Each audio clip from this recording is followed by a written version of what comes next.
All right. So like I just said, we're going to be doing some deal underwriting tonight. Let me share my screen.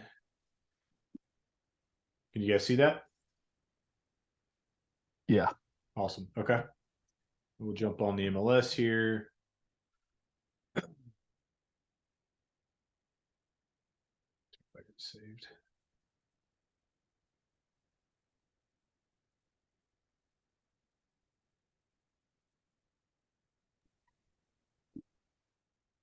All right, so as you can see, in Cincinnati, entire Cincinnati MLS, there's only 121 multifamily on market. Very low amount. Any particular neighborhood anyone is itching to learn a little more about? I'm happy to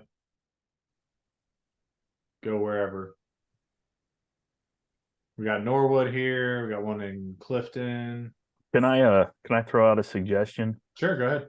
I don't care what neighborhood in particular, but maybe something on the east side and kind of those typical 4-unit brick bunkers, as I like to call them, because they're Okay. so prevalent and you see those just popping up all the time. Kind of a standard baseline, if you will. We could kind get of an a idea. cookie cutter type of property. Yeah, Yeah. if you Let's don't look for. mind. Sure. If you guys, T-Wee, Colby, if you guys don't mind. Yep. Let's look. Yeah, at go for it.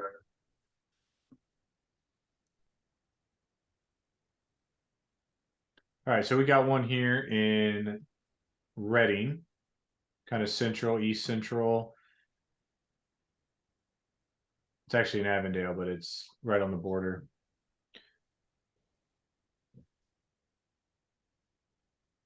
So that's pretty close. Let me see. Let me look at a couple more. Pretty close to what you're talking about. Let's see if we can find one that's a little bit more traditional.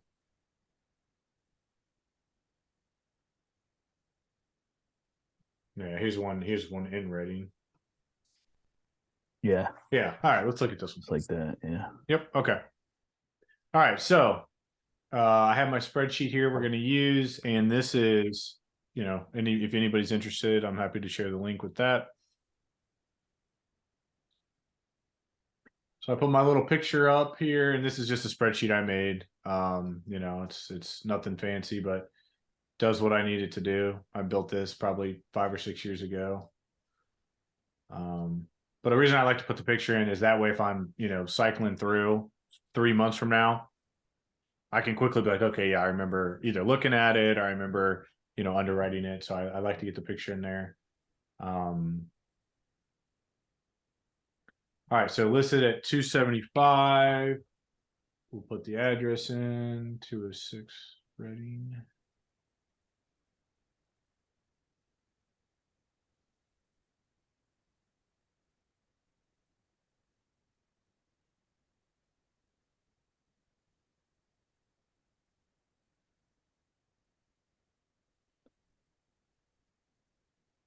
All right, and obviously a lot of this is not really super important, but I like to have it.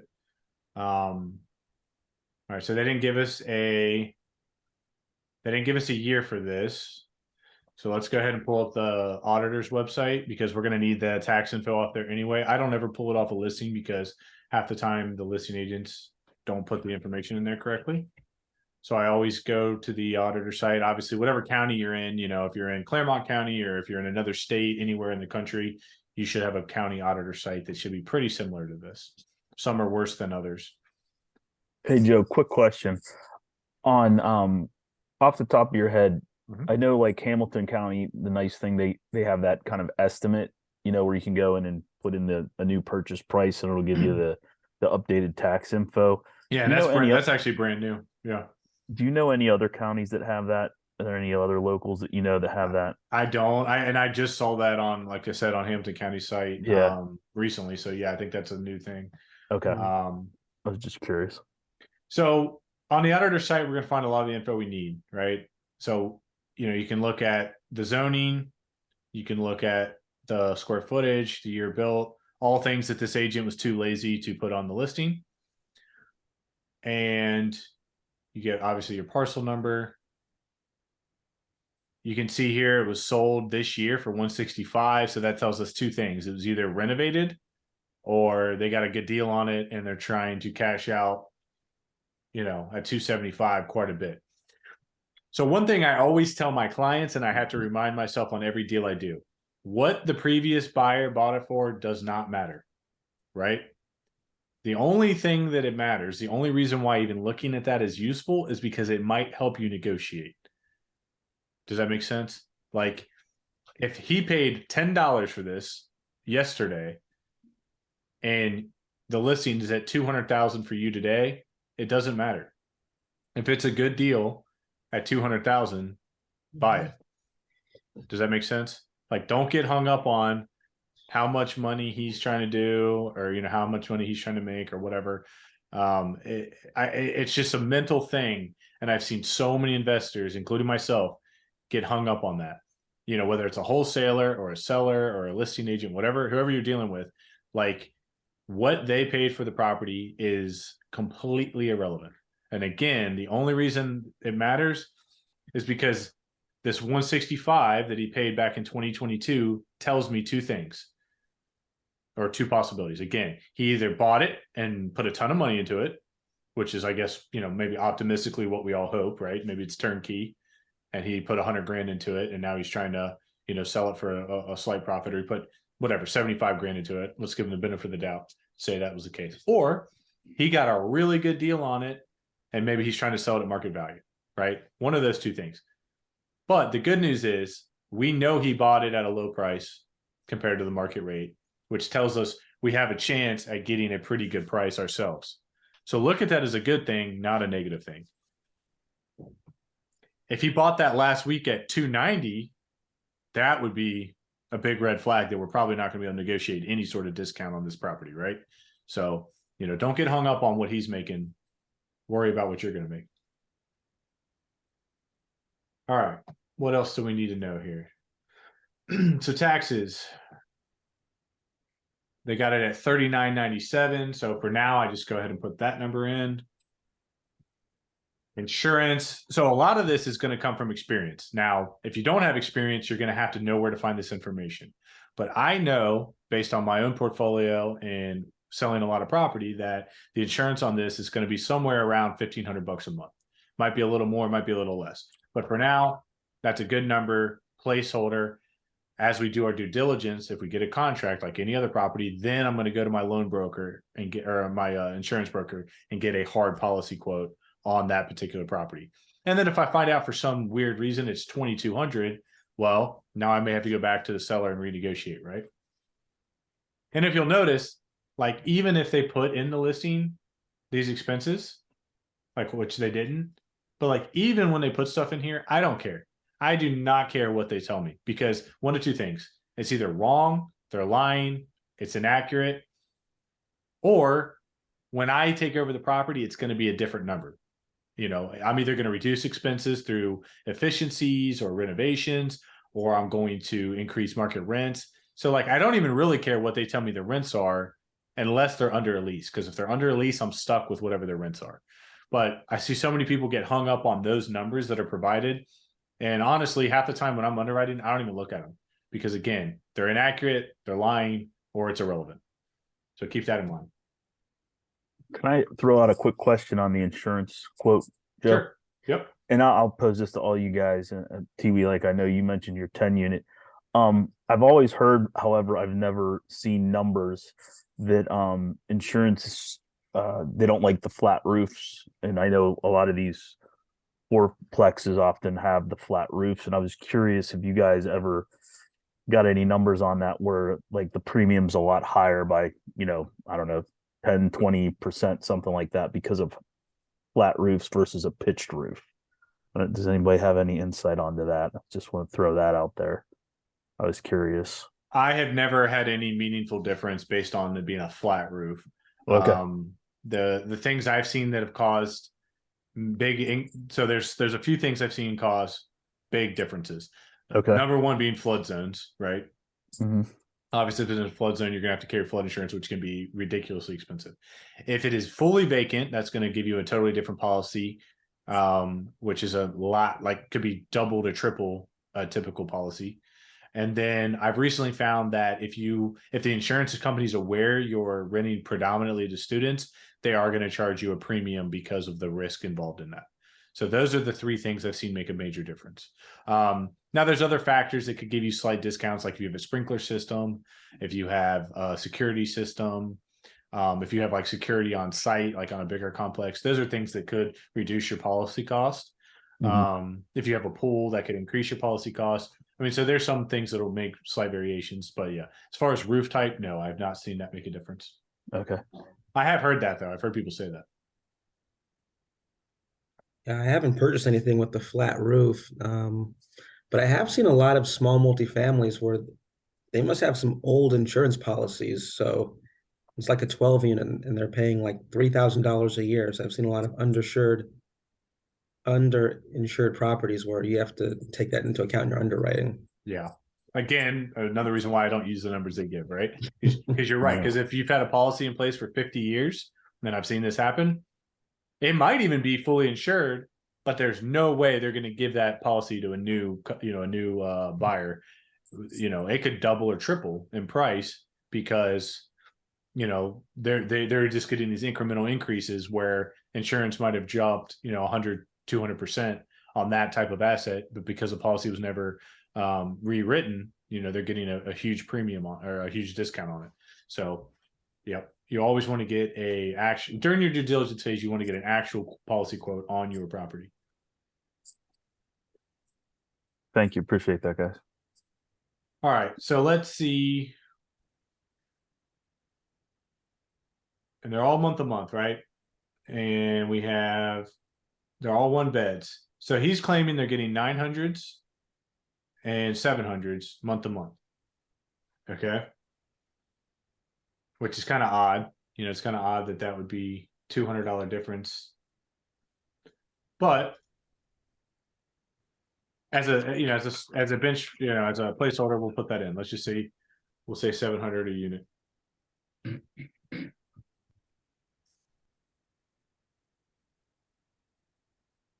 Sorry, I gotta fix my formula here.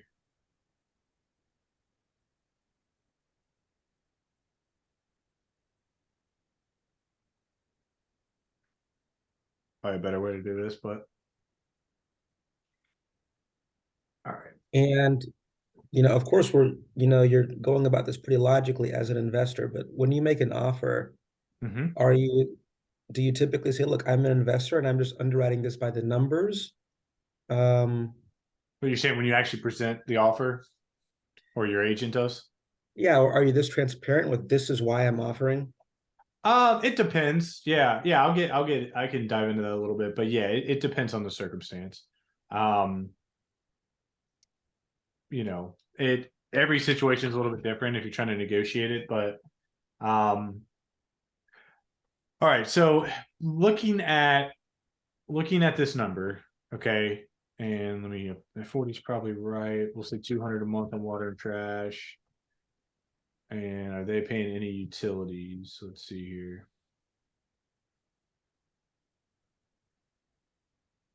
Yeah. Okay. So underpaid water, underpaid heat, pretty typical. So it's probably, we're going to assume it as a boiler.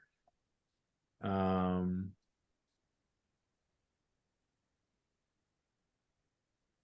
like it's got separate gas meters, or maybe it has one furnace that runs the whole building. That's kind of odd. But another thing to consider, right? So now if you're paying the heat, you're probably going to average over the year something like 200 to 300 a month, for the common electric and common heat. So, we'll put 300 in there to be safe, 200 water and trash, and then you got 400 or 40 on your lawn care. And that's assuming 2 cuts a month, 6 months out of the year, right? So during the summer months, you're going to be paying 80, but you're only paying it for 6 months out of the year. Okay. That's kind of how I got that number. So this is our worst case scenario based on what they're giving us, 700 per unit, 2,800 gross. Now, two things I didn't see on this. I didn't see anything about garage rent. Okay. So if I was buying this property, oh, they don't have garages. Okay.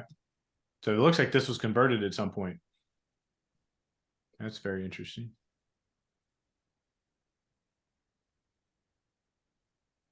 I wonder what they're using that basement for.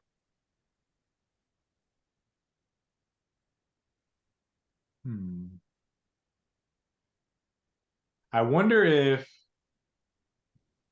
that really makes no sense.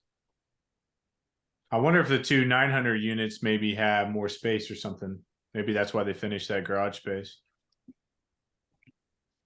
That's odd and interesting. All right. So we'll obviously assume no garages, and then we'll do laundry. I don't know if it says there's laundry income, but we'll say laundry. And property like this, you know, we'll be conservative. We'll say 120 a month.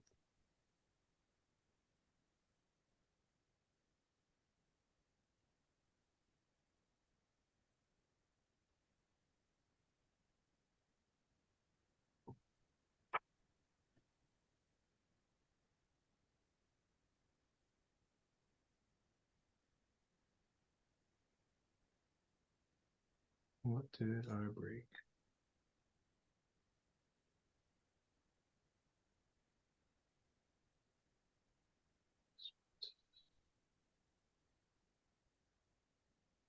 There we go. I don't know why it's not working. On the laundry, is that income Yep, monthly. from like coin operated or something? Exactly. Yep. Okay. That's new to me. Yeah.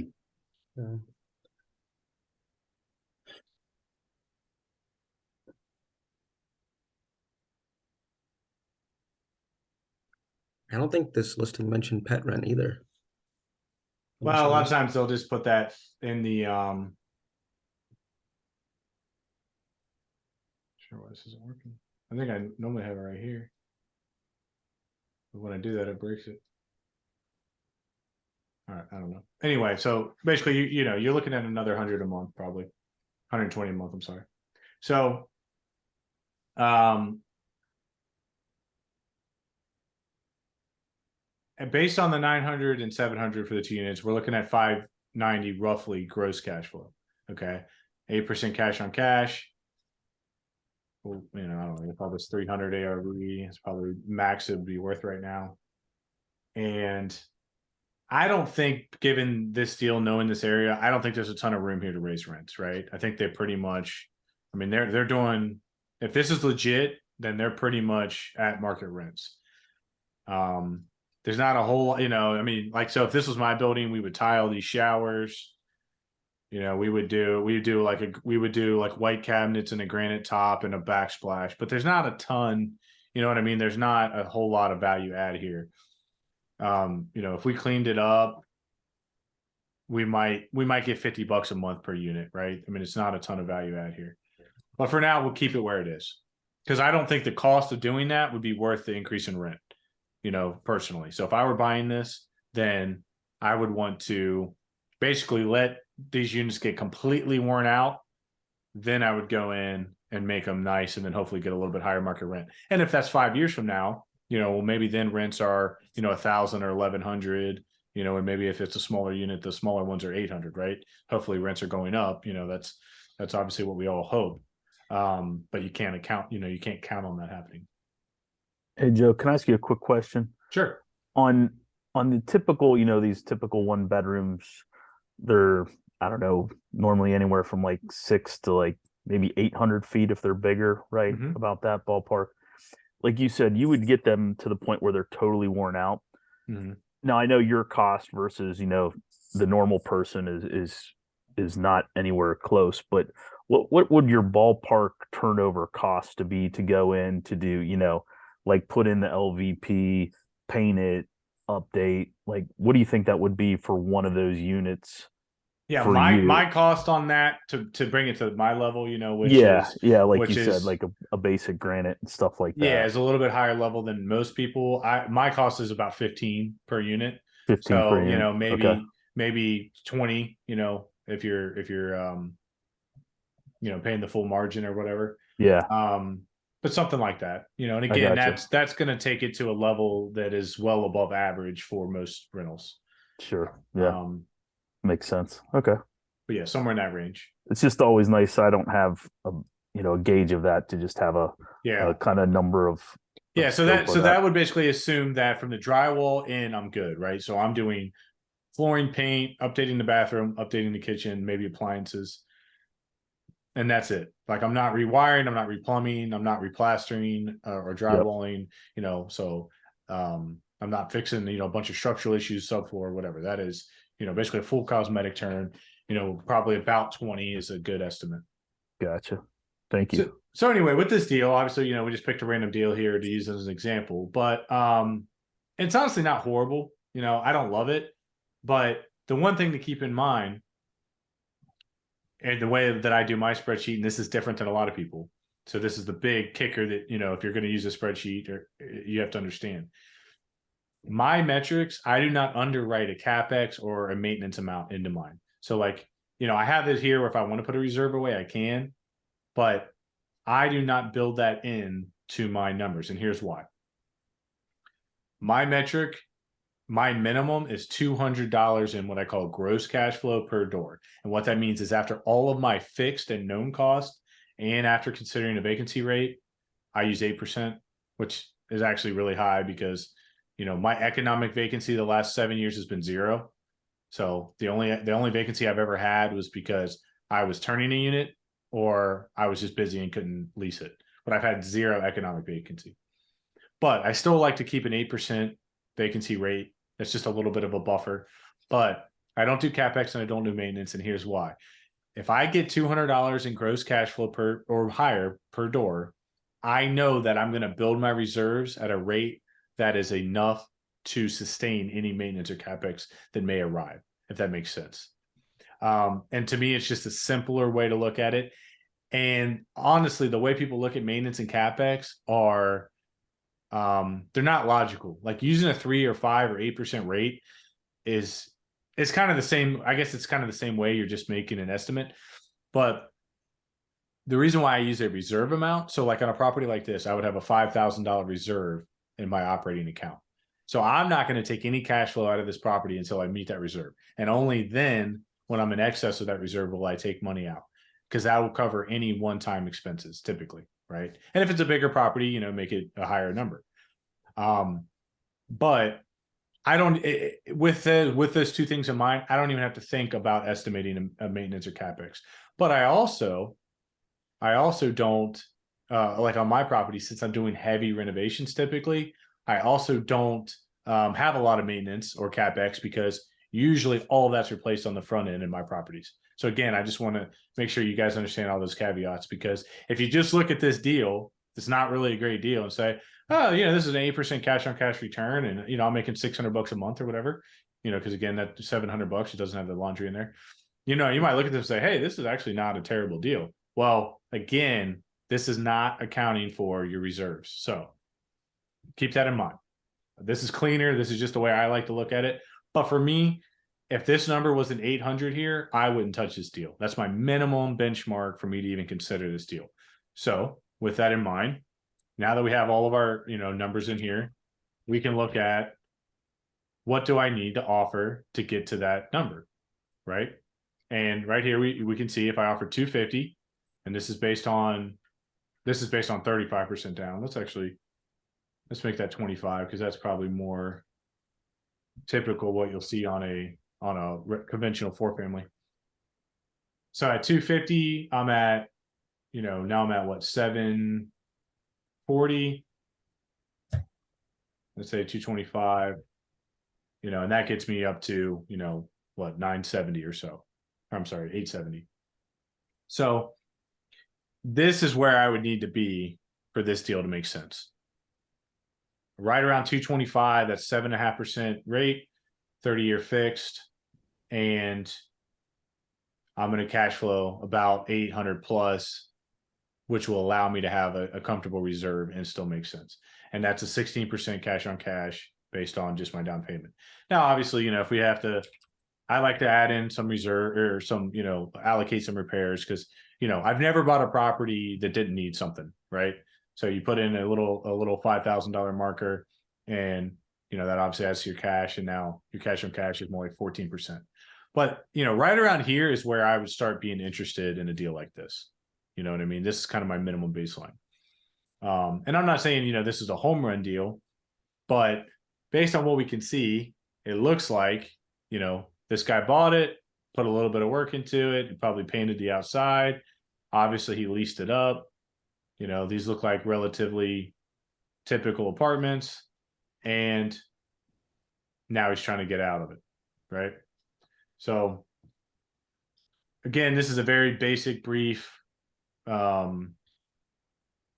overview of my underwriting process, but this is how so usually I do a rule of thumb, and that tells me if it's even worth looking at. If the rule of thumb looks interesting, then I will go ahead and do this. And as you can see, trying to do it and talk through it is a lot slower, but I can do this in 10 minutes, and once you've done this 100 times, you guys will be able to do this in 10 minutes. And again, I'm not saying this is a perfect spreadsheet. I'm not saying that this is that it's without fault, but this spreadsheet is a quick and dirty way to look at, okay, based on what they're providing and what they're telling me, is this worth writing an offer on? And then I go through my due diligence, and then I'm going to go through and verify, are these the taxes? What could they adjust to? Is this really my insurance? Are utilities in line with what I'm assuming? Are the rents really what they're saying? Can they actually prove that with leases or estoppels? And another thing I would do, like another layer, I would go on Zillow or apartments.com, type in that zip code 45215 in Reading, and I'm going to also look here. And ideally, I'm going to actually look at like my street, right? So this is on Clark Road. I must have typed something in wrong. Hold on.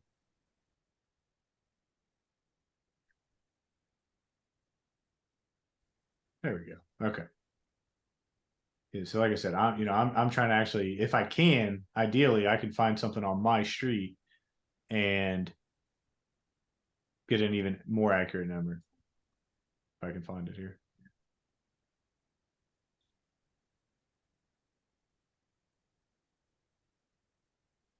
Oh, there we go. Let's go for it.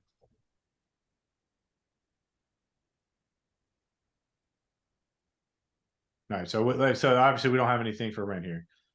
This is over the line. This is going to be in Arlington Heights, but that's $650 for a one bed. Rent there is going to be lower. So here we got $790 for a one bed. So that's actually a little bit higher than what they're saying. This is $845 for a one bed. You can tell these are a little bit higher. These got the 3D staging, so this is probably a little bit higher type of operation. But it gives you a good idea that, hey, what they're telling us isn't really far off. And I'm assuming, based on what we have here, this is $925 for 600 square foot. So I'm assuming based on what we have here that what they're giving us is relatively accurate, right? And it only takes a few minutes there to try to confirm that. And you may not always be able to find market rents. And another thing to do on Zillow, look at these and see how many days on market and see how many contacts they have, right? Because if this is 45 days and you have 2 contacts, that's a red flag that this rent's too high, right? Now, if this is, 3 days on market and 200 contacts and 7 applications, okay, well then we're on to something, and they might actually be low. They might be low on rent. So something to keep in mind, just an extra step I like to take when I'm underwriting. So Joe, yeah, go ahead. I have a quick question. So what's your kind of go-to number when you look at this in terms of, is it, like you said, by door? Is that what you're looking for? Or is it a cash on cash, or is it a combination? Like what's the key threshold numbers you look at to say, okay, I'm going to dig into this further, or I'm throwing this out? Yeah. So when I first started investing, my minimum was always 15% cash on cash, and 200 a door. The bigger the deal, the lower your cash on cash can be, where it makes sense, right? If you're investing $500,000 into a deal with a 10% return, and you're making 50,000, that is a lot more acceptable than investing $10,000 into a deal and getting 1,500 a year. Does that make sense? Yeah, that's a good point. Yeah. So I think that number kind of depends on the deal. I think the bigger the deal, the lower cash on cash you're willing to accept. And it also depends on, here's another major factor, right? Like this is a turnkey deal. These are the type of deals I don't personally do, but a lot of my clients buy these because they're easier, right? Like I could set any of my, New York, California, Texas buyers up with this property, and they're going to be in a good C-class location. It's going to be pretty, easy to manage this even remotely. And there's not, from what I can see, there's not a whole lot here going on, right? Like this is fully occupied. This is a relatively safe type of deal. And yeah, it's not a home run deal, another thing I didn't mention, this does not have a management fee in place either because I self-manage, right? So, of course you would add that in if you're gonna hire a manager, which would obviously make the deal look worse as well. But anyway, all that's to say that if you are self-managing even from afar with a deal like this is a pretty kind of, easy deal to get your feet wet with, right? The types of deals I do, I would be buying this property for like 50 to 100,000, and then I'd be putting another 100 to 150,000 into the rehab. Okay, so I'm going to be all into this thing for maybe 200, but I'm then going to refi it at 300,000, hopefully on appraisal, and get all my cash out, right? Because if this thing appraised at 300, then they're going to loan me 225, and I should be able to get my cash out. And if I'm only into it for 200, I might make 25,000 in profit. And then the fact that I'm only cash flowing, let's say 400 a month now, I can live with, because that's an infinite cash on cash return, right? Because I'm not into it for any money. And not only am I not in any money, they paid me $25,000 to buy it. Does that make sense? So that's the type of deal I do. Oops. But, those are hard to find. They're hard to manage. They're hard to operate. They take a long time. So, that's not obviously for everybody. But assuming this is just like a turnkey deal, clean inspection, good tenants, all that, no big issues, I think this is the type of deal that like an out-of-state investor would have a lot of success with. Gotcha. Yeah. So say I was looking for something like this right now, would you actually shoot them that offer Yeah, for sure. 225? Yeah, absolutely. Big thing with that is, 14 days on market. I actually know this guy. And I don't know, I don't know if he would sell it. It's his property, seller broker. So as we know, he bought it for 165. I doubt he probably put less than 50 into it. So he may be willing to move it for 225, 230, 240, somewhere in that range, just to get out of it. And you never know. Like I said, I've had a lot of deals recently, and we had the other meetup group last night in person, and we were talking a lot about it. But a lot of my deals I've had lately, I'm throwing out lowball offers, and they're getting accepted, like shockingly, because the people who have to sell right now really have to sell. Now, most of them. Now, when you say the offers, is that just in residential? Is in No investment, both just all across the board? Across the board. Really? More so in investment property, because so here's a great example. I'm doing a deal right now in Cheviot, listed at 180 duplex, awesome, brick building, bones are great, just need a lot of cosmetic love, but they listed at 180, dropped the price all the way to 150. We wrote an offer at 120 with closing cost, and they accepted it flat out. Wow. No counter, no nothing. And it had been on the market like 31 days. So those sellers are obviously highly motivated. They didn't even counter. They didn't try to fight it. Hadn't ever been under contract. And like I said, so, when that happened, I like kind of, give me some red flags. So I'm like, oh, this might be major foundation problem. Maybe there's something here we're not seeing. I mean, we went through the property on a walkthrough, and then we had an inspection. I mean, and this house is clean. Like, it is super clean. And can I ask you a follow-up on that? Yeah. Now, in terms of the owner, was that an investor that had owned it for a while, or short term, or any inkling as to why they? Yeah, so it actually looked like it had been in the family for a long time. So I think that is either an estate sale or a like elderly landlord who's just getting out of just wants to get out. Gotcha. Yeah. And I've seen a lot of that the last 5 years. Okay. I bought in a couple on and off market deals where you know, it had been in the family for 30, 40, 50 years and they were just retiring and getting out. Gotcha. Makes sense. Hey, Joe, could you talk about a little bit more about the reserves? Because I've seen a lot of schools have thought on that. Like I've seen like 300 a unit, 500 a unit. You said 5K for that quadplex, so that's 1250 a unit or something like that. So I'm wondering. Yeah, there's a couple reasons for that. So here's my philosophy. All right. When I set a reserve threshold, I want to make sure that any one-time expense that can happen relatively can be covered. So roof, driveway, windows, furnace, whatever it is, right? And 5,000 on a deal like that is going to cover 90% of any of your really high level CapEx risk. Because what I don't want to happen to me or anyone else is, you know, we all know in real estate, like at least for me with having businesses, you know, money ebbs and flows like this, right? And there's months where I got 20K coming in, sitting there doing nothing. And there's months where I'm paying 20K out with very little coming in, you know, and it really ebbs and flows. And so we want those reserves to be our safety net and our parachute, where when we're having these ebbs and flows, money in and out, if something comes unexpected, we have that there. But the second reason why I do it, and the amount, I'm not getting, I don't want you to get hung up on the amount, like, because that's up to you. I'm just telling you, like, on my like 2s and 4s, it's 5,000. On my 6 and 8s, it's 10,000. On my 30, it's like 30. You know what I mean? It's obviously a bigger number. But the other reason why it's important is if you're going to continue getting loans, the bank's going to want to see that reserve amount anyway. So it kind of kills two birds, because just having a place marker like a 3 or 5% capex or maintenance, that's not going to help you when the bank, you know, when you're going to get a loan and you got no money in the bank.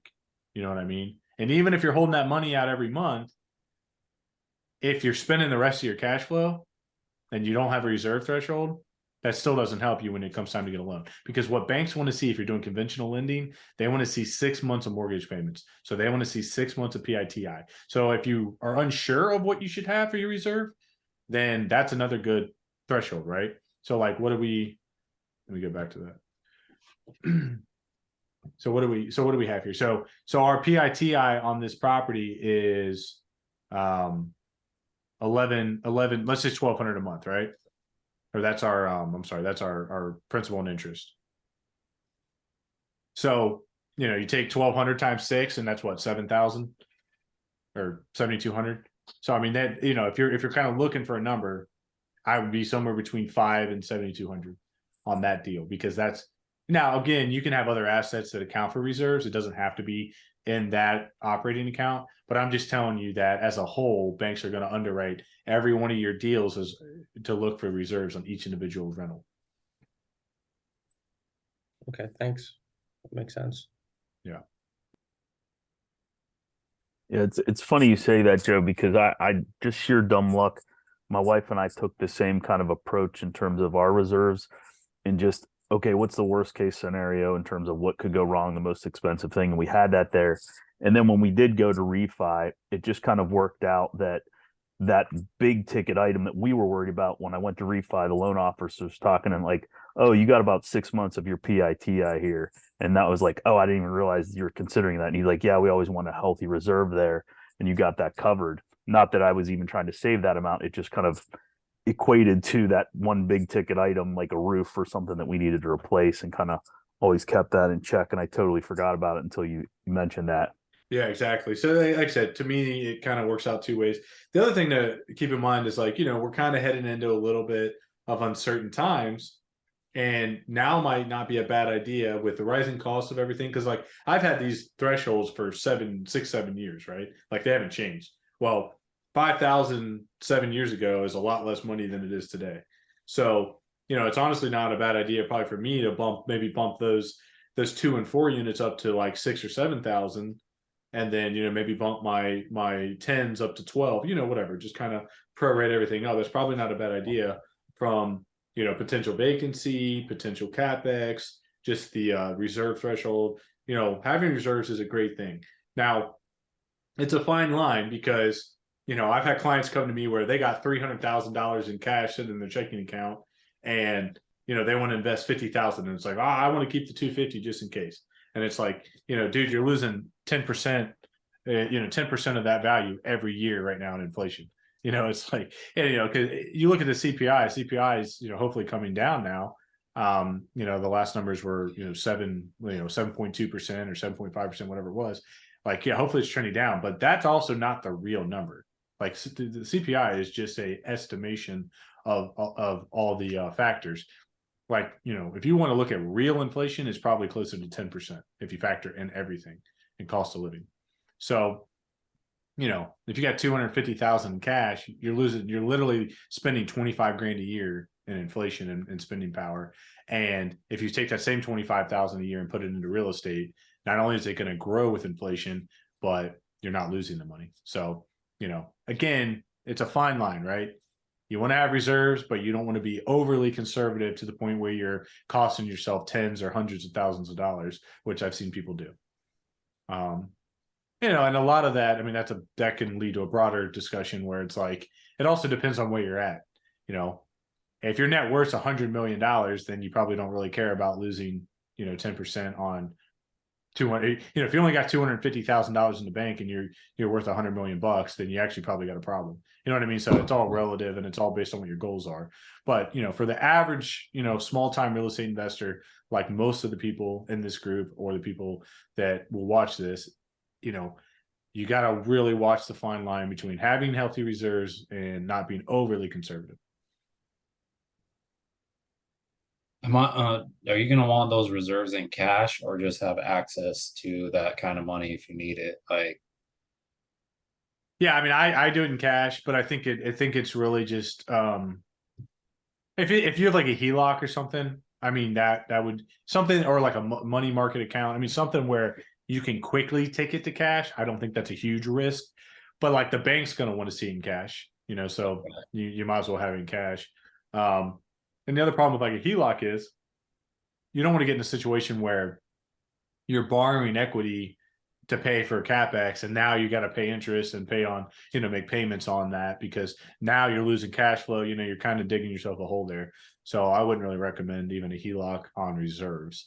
But like, HELOCs are great. I mean, again, we could do a whole call about that, but like HELOCs are great because they're very similar to cash.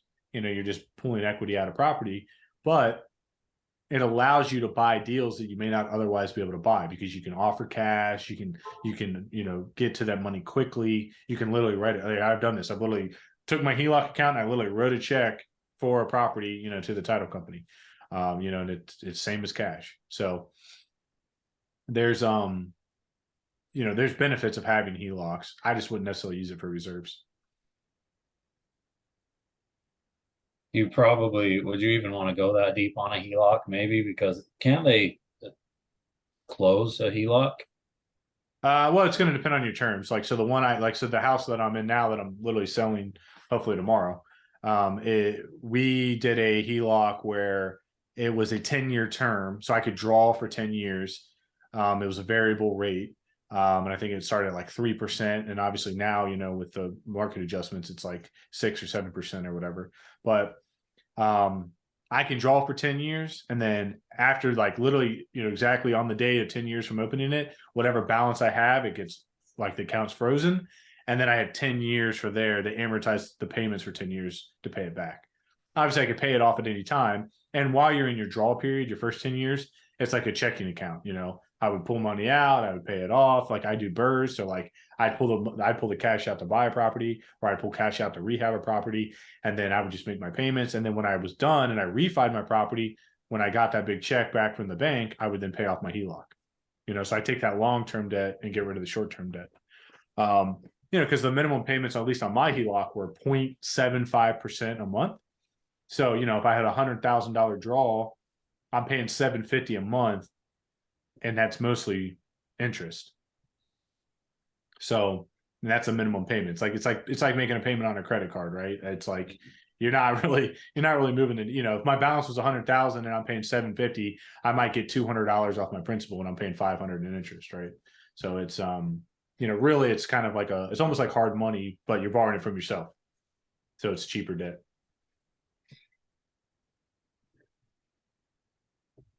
Any other questions on the underwriting piece? Anything else you guys do differently or you want to add? I wanted to ask you, so what do you do when you're looking at a deal? And like you said, a lot of the numbers people show you in a pro forma or on the MLS are just crazy or incomplete or misleading. Mhm. And then, you know, your bank, I guess, how do you get your bank over that fact? You know, I feel like I've been in a situation before where I'm trying to show the bank the underwriting, but what the client, I mean, what the seller is presenting is just like so messy that the bank has a hard time getting on board. Yeah, so I don't present, like I said in the beginning, I don't present what the seller says at all. I don't care, you know.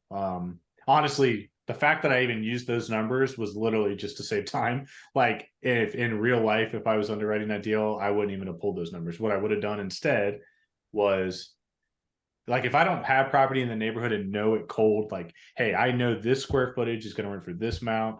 You know what I mean? Like, if I don't know it like that, like some neighborhoods I do, then I'm literally going to go pull comps, MLS, Zillow, apartments.com, Hotpad, whatever. And then I will use that for my numbers. I wouldn't even use the 600, you know, the 600, 900. But my point I'm getting at is that so when I'm presenting my deals to banks, I literally give them my spreadsheet I just showed you, you know, that. And I also have like a page 2 that I use on some of them, like on bigger properties where it's it's an income based approach, you know. So I literally take all my income and my expenses and a cap rate, and it'll spit out a value based on income, based on the NOI, right? Like how you value commercial property.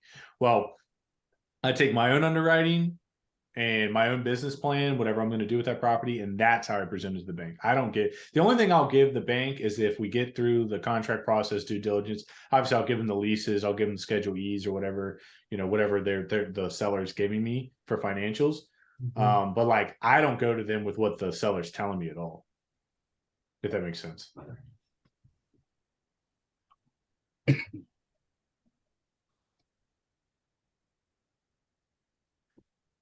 All right. If you guys have any other questions, feel free to shoot them in, and I'm going to. I'll post our questions. Oh, last question. Would you share would you be willing to share the spreadsheet? Yeah, absolutely. I will link that in the I'll link that a template for that in the video when I post it tomorrow. Awesome. I have a question on so say I'm looking at a property to move into, but like a 4 unit. Is it gonna make sense to be able to bring in a smaller percentage down payment if I'm like willing to like either break even or even like pay some while I'm in there fixing up the units if I wanted to like go through them even one at a time? Yeah, definitely.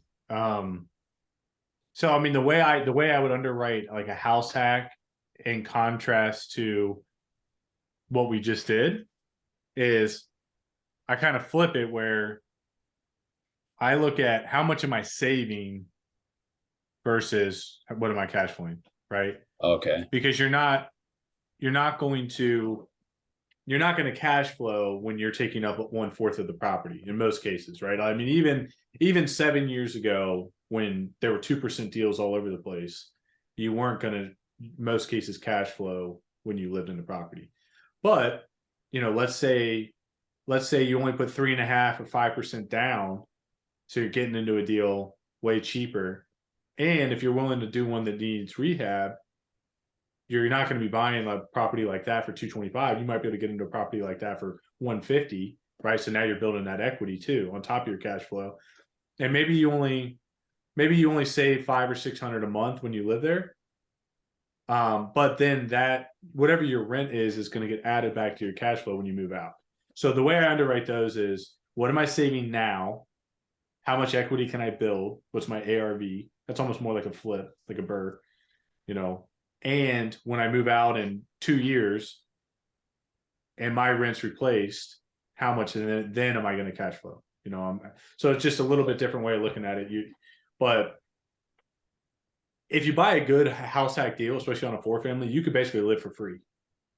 You know, you could basically have almost no living expenses, or maybe you're only paying 100 or $200, and instead of paying 800 a month to go rent somewhere else, like you would be, you know what I'm saying? Right. So plus you're building principal, plus you get the tax savings, plus you're getting equity. I mean, there's so many benefits of house hacking aside from the actual money saving.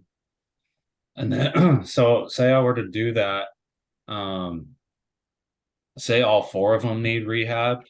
Is that like a thing? Like rent one out and maybe like rent the rest out on like a 3 to 6 month lease and then move through them as I do them and rent the last one? Yeah, exactly. And so like, I mean, obviously this property is like probably too updated and not well. Right. But the point being, like, let's use this as an example. That would be perfect because they're all month to month. So like what I always advise my clients is you move into the crappiest apartment you can. You go in and fix it up, make it nice. Then you move to the next crappiest, then the next crappiest, then the next crappiest. And if you have a great tenant, you can always move them into now your new updated unit if you want to keep them. Okay. But if you got a crappy tenant, which most tenants we inherit are crappy, that's just how it is. Then you go ahead and give them notice, move them out. Now you take over theirs, lease yours out, and you're obviously, and as you're doing this, you're raising rents because you're now leasing these nicer units. I mean, without question, house hacking is the absolute best possible way you can scale real estate. For your first like 5 properties. I mean, it's it allows you to save money. It allows you to learn how to be a landlord. It allows you to learn how to rehab. I recommend house hacking to everybody. If you're able to do it, if you can fit it into your lifestyle, it's the best thing to do. And my problem is, I was already married and, working on having my first kid by the time I even knew what it was. If I could go back 10 years and do it over, I would have house hacked 5 times before I ever bought, a standalone investment property. Okay. And then what's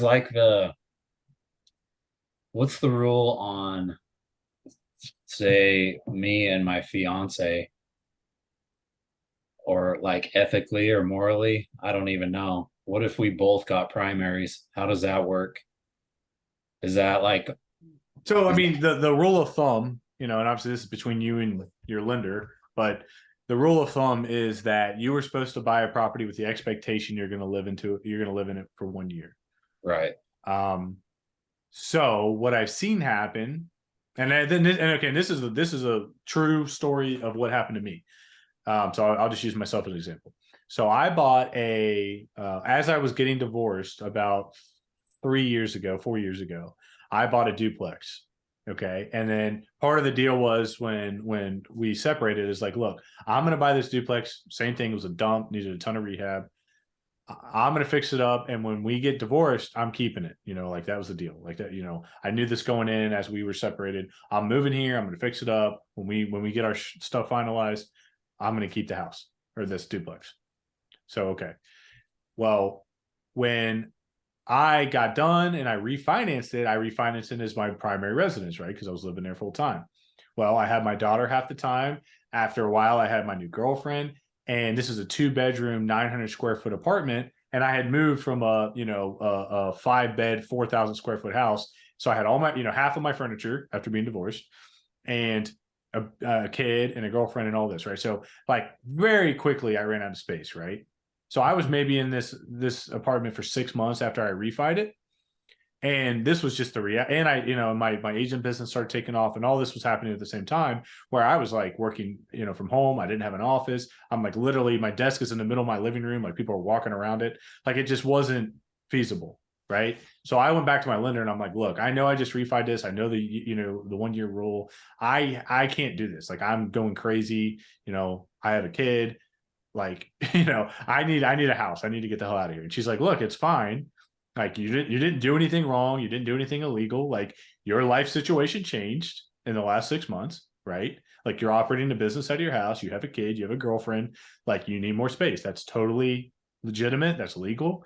She's like, whatever. She did my pre-approval. She's like, go find a house and you'll be able to get a new primary. And then only thing I had to do, and it was the same bank, by the way. So they did both these loans. So it's not like they didn't know about it. Because I worked with the same lender for years. And all I had to do was write the underwriter a note or a letter, saying, hey, this is what happened. This is how I bought the house. This is what, and I basically what I just told you guys, right? I wrote like a paragraph and that was it. Signed it, the underwriter, approved it with the file. And within less than 6 months, I had another primary residence loan. Okay. The point I'm getting at with all of that is that if you were to buy one and move in and you and your girlfriend are doing your thing, and now let's say you have a 1-bedroom apartment and she were to go buy a 2-bedroom apartment, one, that doesn't affect you anyway, because it's not your primary residence.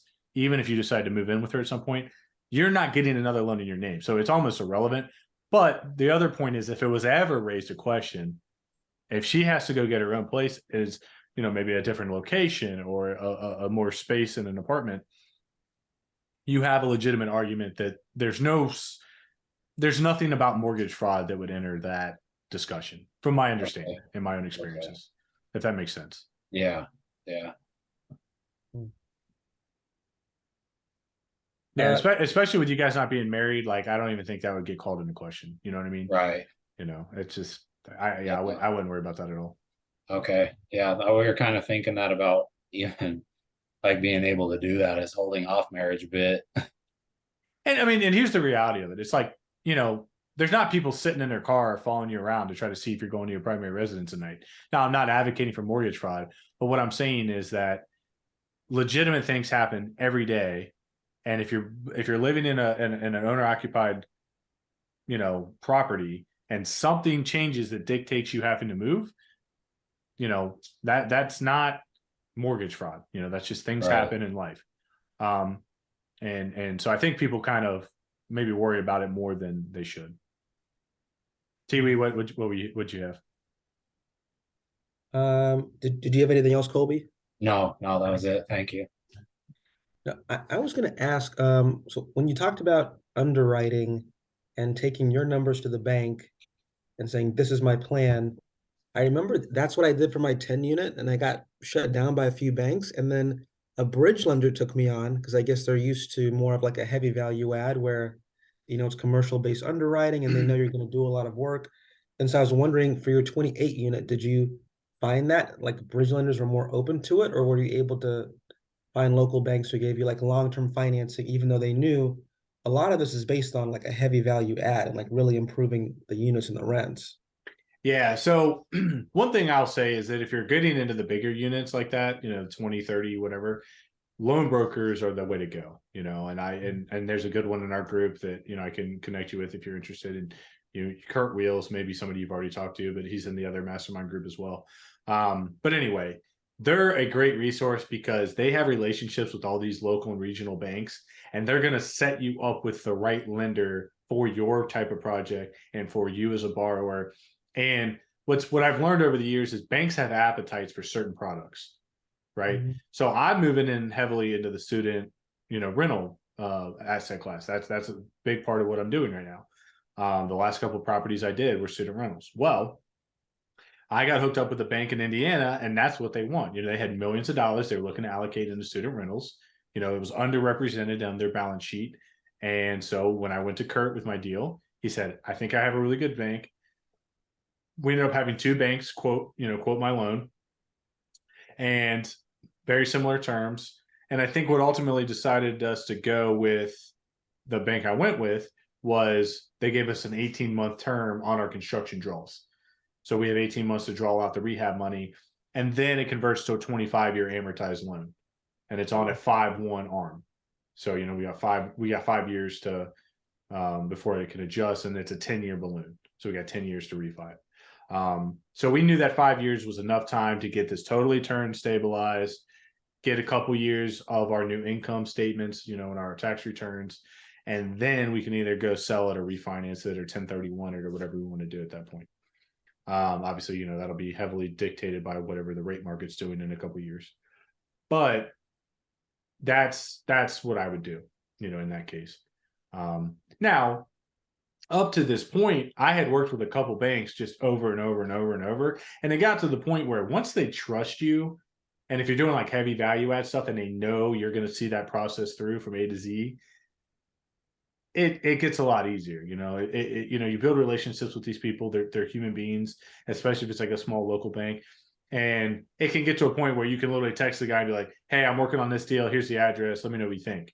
And, and within 10 minutes, they'll say, yeah, we like it, or I don't know. You know what I mean? And like, it's literally you'll get to that point as you continue scaling. And that's why it's important to, especially when you're starting out, build relationships with these banks, because if you give them your business and you do a good job, then you're not going to hit a lot of roadblocks when you try to fund a project. If it's a legit deal, I'm not saying they're not going to underwrite it and look at it, but their trust in you as an operator is as important as their trust in the deal. So, something to keep in mind. And the only reason I left the two banks I had been doing with is because they both flat out told me, they didn't even look at it. I mean, literally, it was as simple as, hey, I'm looking at 28 unit. I'm going to do student rentals. Both of them were like, dude, we're not doing any student rentals right now. Like, you don't even send it to us because we're not going to look at it. Okay, fair enough. And it is what it is. So I found a bank who wanted to do it, but that doesn't mean I won't go back to them maybe with another deal. If I have another deal that is in their wheelhouse, and maybe I'll go back to them. Makes sense. All right, cool. Well, let's start jumping through our updates here. Todd, you want to start us off here? Sure. Progress on current goals. I was, I think I told you guys previously, I'm working on my classes for licensure and just trying to meet and talk with more veteran agents, and was able to do that and got meeting set up for next week for another agent. And then actually my daughter's basketball game bumped into a college buddy I haven't seen in years who is in the same boat and is going to be working for a boutique agency. So planning to meet with him. So that's great. Somebody kind of in the same boat as me, and talk shop on that. No current needs, just I'm kind of in this process right now, and still researching, like I said, kind of Lebanon, Ohio, up there, and also Waynesville. Still getting to know that as my kind of battleground, I think, for my investments, and also an area that I'm going to really kind of hone in and try to be a niche operator once I get done with my licensure. So that's kind of it. Awesome. Next steps, that's just study. So When And do Joe- you know when you're taking your test yet, or are you still working through it? I people keep asking me that, Joe. I don't know because I'm halfway through the first whatever that is, the principal, the law stuff or whatever. So you're still And- doing your actual hours. Yeah, and all that. I'm literally only 3 weeks in. Okay, You I know, got you, and I got you. with my crazy schedule, it's I'm doing probably on average like 4 to 5 hours a week of actual with the classes. So it's hard to gauge. My goal is going into the spring to be able to test and have it, and then go from there. And yeah, and we're just still stocking cash for our next property, which probably about 6 months to a year away from getting into that. So Yeah, I mean, it's cool that you guys can even do it online though, because when I went through it, you literally had to go sit your butt in a seat for 40 hours in 1 week, and that was the only way they did it. It was literally like 3 weeks back to back, Monday through Friday, 8 hours a day. I literally had to take I saved all my vacation time from work. And I used all 3 weeks of vacation time I had saved from like the year before and the current year to take 3 weeks off and go through the classes. And it was it was awful. It was so boring. Just 8 hours a day, just listen to somebody talk. I know. So this sitting at that computer screen right now is rough, but there's Yeah. literally no way I could do it. Like if that was still the way. Yeah. So that's cool that it's flexible now. Yeah. But that's it. So, and Awesome. thank you for the underwriting tonight. That was awesome, and I appreciate everybody's input. It's Yeah, I great. hope you guys, gain something from it. And I didn't have a whole lot of time to prepare, so I was kind of, going all good. off the top of my head, but hopefully it was worth watching. Tiwi? Sure. So, progress on current goals. One, I have a networking goal to try to reach out to 3 new people every 2 weeks or so. Didn't quite hit that this time. Was about to reach out to some brokers when I saw kind of what their listing was, because I've been toying with selling the property I have, but I figured I want to see kind of how they perform yet, and then maybe reach out when we see how that goes.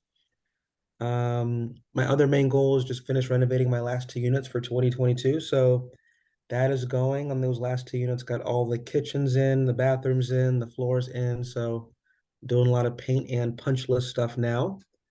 Are you subbing all that out? Uh, the hard stuff, yeah, the heavy stuff, yeah, the kitchens, the bathrooms, the floors. Yours truly is doing a lot of the painting and a lot of the punch list stuff, and a lot of the sanding these ceilings. I must have bought 100 buckets of mud over the past 8 months at Home Depot to like sand these ceilings. It's crazy. Speaking of inflation, it was $12 in March, and now it's 20 buckets, $20 a bucket. It's just crazy how much it's increased. Um, also looking at progress on kind of exploring different real estate businesses that are kind of adjacent to multifamily real estate. I kind of made a little progress there. I think I'm kind of narrowing in on more of a staging company. I think that kind of plays more to my interests. And I think it has kind of more synergies. If you wanted to do something like a midterm rental or a furnished rental, you kind of have a lot more inventory. Makes sense. And yeah, that's the main thing. I'm just hoping to renovate these last 2 units, get to 90% occupancy, which will, I think, make the loan a lot more attractive to a lot of different lenders. I don't have any current needs right now. I have a few good referrals from Joe and from John about loan brokers, so that's what I'll be looking at next. Awesome. Colby? All right. Monthly goals for me. I'm just trying to get my house ready right now, still coming up on a month being in here. Microwave just went out, so I'm looking at getting that fixed. That's in the works. And then I moved in here completely not even thinking. I went from my old house had a gas dryer, and I got it in here downstairs, and I got an all electric. So I'll be switching that out this month, and then also working on getting my backyard fenced. Kind of a busy month for me. On just in December, I'll be going back to Utah 2 separate times. So I'll be spending a lot of time out there. But one of my tenants is renewing their lease end of December, so I also have that going on. No current needs right now. And yeah, that's what I'll be working on for all of December, I guess. Hopefully plan on having it all done. Awesome. Yeah. So my monthly goals are to get the the first unit ready to lease, and the cleaners are coming Friday. So that's at the 28 unit. I had a couple other vacancies come up. I think we pretty much got those filled. So didn't really have any like real actual vacancy days, because usually when we have 30-day notice, if it's a unit that we've already marketed, then we have all the marketing stuff ready. So we go ahead and start marketing it. And then a lot of times I can literally have, tenant out on Friday and new one in Monday or something like that, so that's how we try to do it if it's a unit that doesn't need turnover. And I have 2 other units that are very close to being done. So kind of the goal in the 28 unit is get that first one, start the marketing machine on it, and then hopefully build out a list of 10 students that are qualified to take them as they come online. That's kind of my goal. But we'll have that first one ready to market and show by Friday. And then I'm also working on a potential off-market portfolio deal. So this would be like 9 parcels or 9 houses right by Xavier University. So I had a partner bring that to me, and it's an off-market deal. We're trying to put it together with the seller. I'm not overly optimistic. The seller is a little bit unrealistic as to what they want for the portfolio, but we kind of. Actually, we started negotiating this like 9 months ago, and then he tried to list a handful of them, and none of them sold because he's listing them for like twice what they're worth probably. And then they took him off the market, and then he came back calling us again to want to renegotiate. So I'm hoping that we can put a deal together, but I'm not. Again, at this point I'd say it's maybe a 25% chance of happening, and so I would like to do it, and I'd like to partner with the guy who brought it to me. But also I got a lot going on. So if it doesn't work out, that's just fine too. I mean, would you go the student rental route? Joe? Like Yeah, you said, or yeah, close yeah. to Xavier? These are block off campus. So yeah, Oh, nice. these would all be student housing for sure. And it ranges from like like a couple of them are like kind of turnkey all the way to like full gut, basically rebuilds. And one's even a vacant lot that would actually we'd actually might develop for new construction. Nice. So we'll see, but and kind of back to what we were just talking about. So the bank who wants to do the student rentals, who's doing my other 28 unit deal, I already pitched it to them, and they're like, yeah, like they're already tentatively on board, just knowing very high level information. So again, find out banks' appetites, build those relationships, and it gets really easy to fund some of these deals. But anyway, so yeah, my next steps are just sell my personal residence, buy my new personal residence. That all should happen this week. Hopefully, moving next week, and that'll be another live and flip. So I'll be starting the process on that project, and then keep progressing on all of my other current deals, and hopefully buy another deal here soon. Nothing I need currently from the group.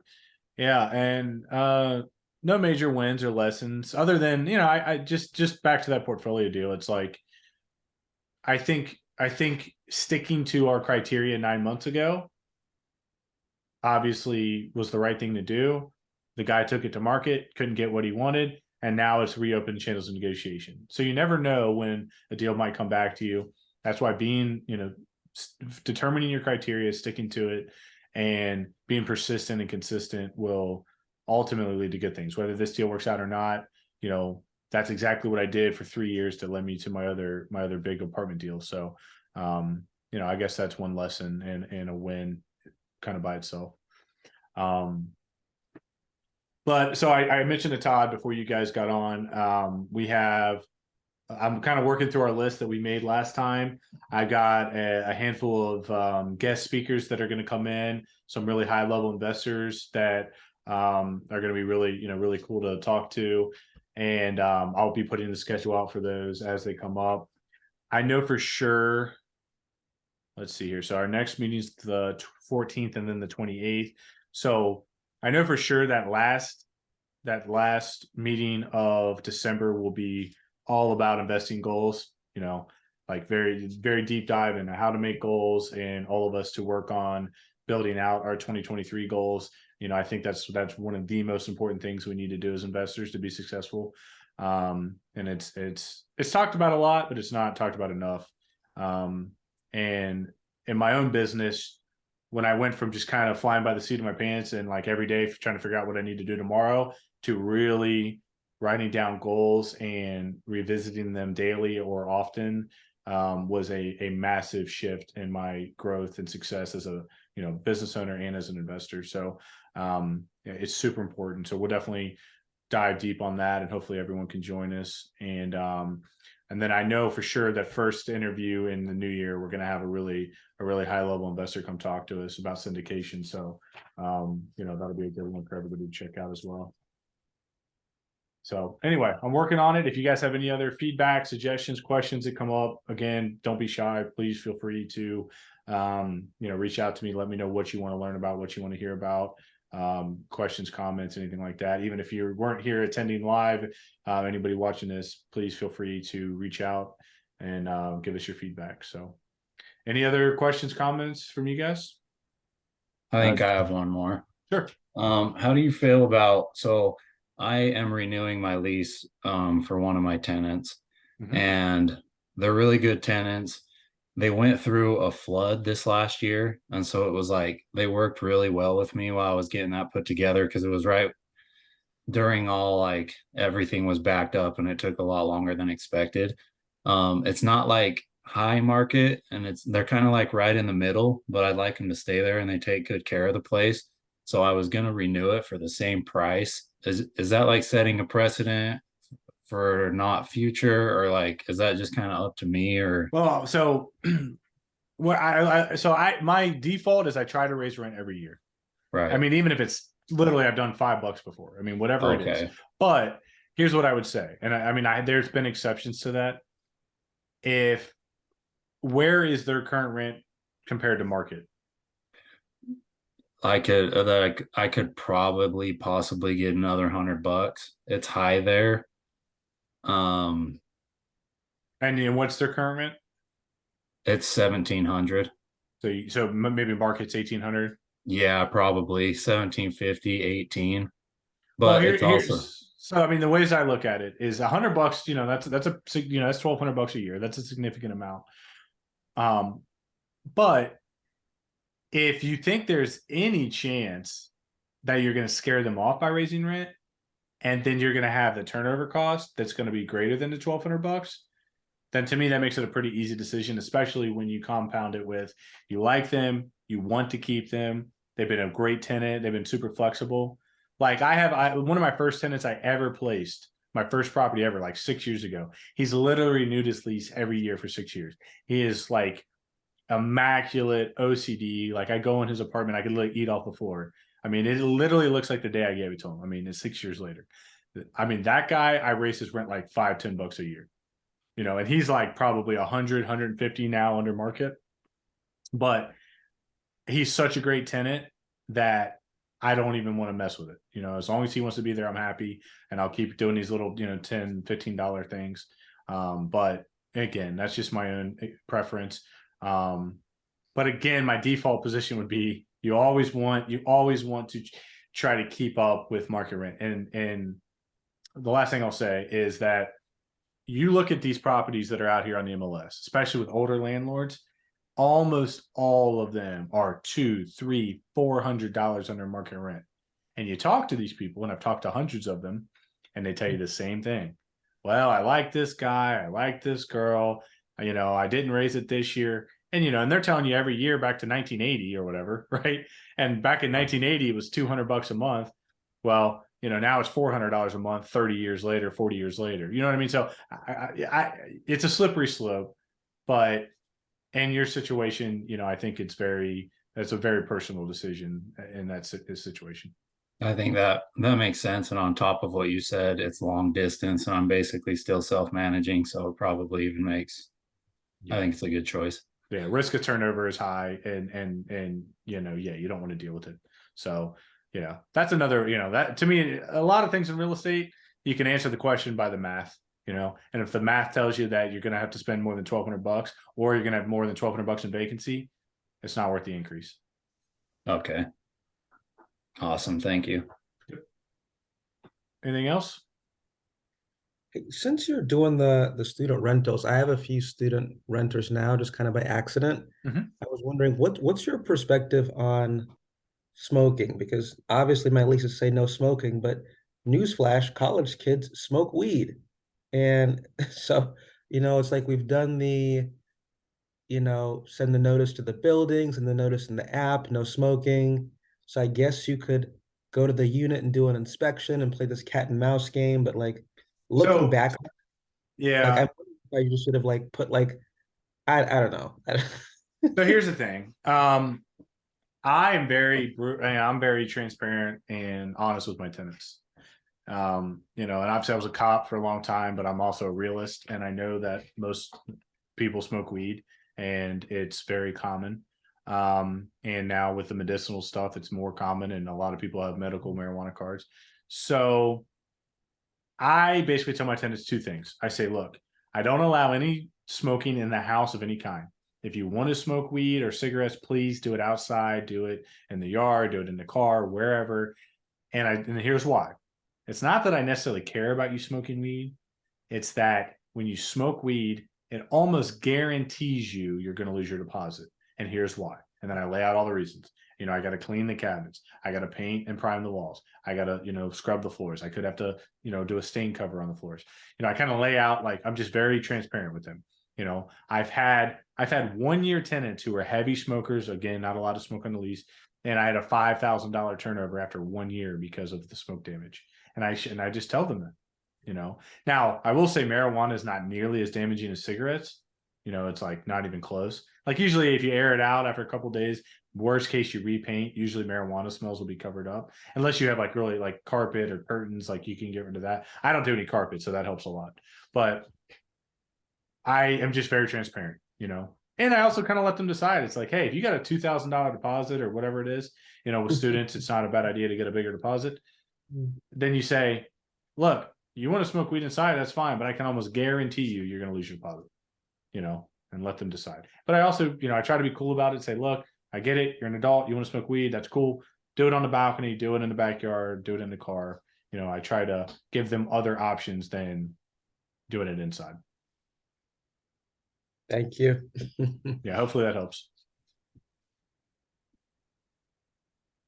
Cool. All right. Well, there's nothing else, then we'll wrap it up. And like I said, next call is on the 14th. So I'll announce that one in our topic. And then, like I said, just definitely be prepared for the 28th. Start working on your goals and get your 2023 goals planned out so we can discuss it. Awesome. Thanks, Joe. Appreciate it. Thanks, Cool, guys. guys. Yep. See you Thank soon. you. Thanks, guys. See ya.